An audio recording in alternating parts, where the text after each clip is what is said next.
Most leadership theories focus on what the leader is like and what the leader does. Leader-member exchange theory, or LMX theory, however, is centered on the dyadic relationship, that is, the interactions and exchanges between the leader and the follower. These interactions have the capability to change both the follower and the leader. Take Farmer Joe here. Unlike most other leadership theories, which assume leader-follower relationships are all the same, LMX theory tells us that Farmer Joe forms individualized relationships with his followers. So not this,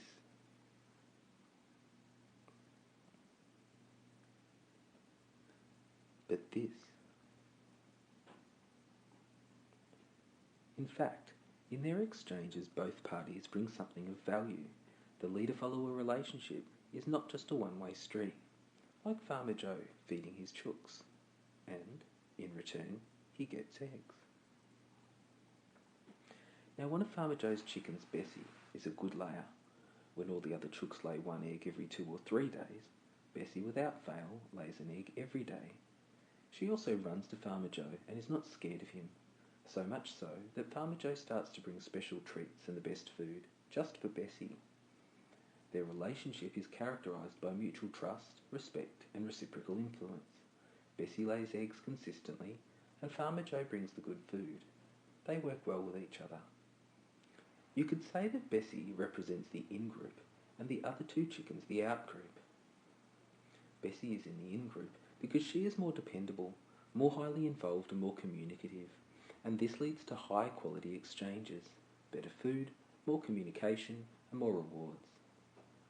The other 2 chickens, the out-group, aren't as willing as Bessie and don't seem to be that responsive to Farmer Joe, so they keep laying their quota of eggs and not one more. Not surprisingly, they don't get the best food. The other 2 chickens, Red and Barb, notice this high-quality exchange between Farmer Joe and Bessie. Red thinks, hey, I don't get the special food, support and opportunities that Bessie has. Red doesn't really want to lay much more than what he signed up for, so he just keeps on doing what he's doing. So Red continues with low-quality exchanges, where Farmer Joe gives him the standard food and he gives Farmer Joe the standard below-average size 1 egg every couple of days.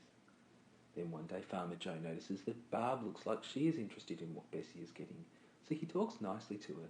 There's a good girl, Barb, and he gives her a little of the special food. Barb lays 1 egg the next day, and the next, and the next after that. Farmer Joe is so happy. He has increased the performance of his chickens by double, simply by increasing the quality of his exchanges with his chickens. So what have we learned from Farmer Joe and his chickens?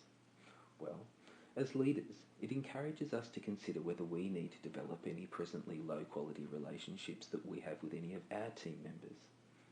And as followers, it can help explain why things are the way they are sometimes and provide insight into how this dynamic can be altered. Now, relationships can be tricky at the best of times, and unfortunately, LMX theory doesn't tell us exactly how to measure or develop them.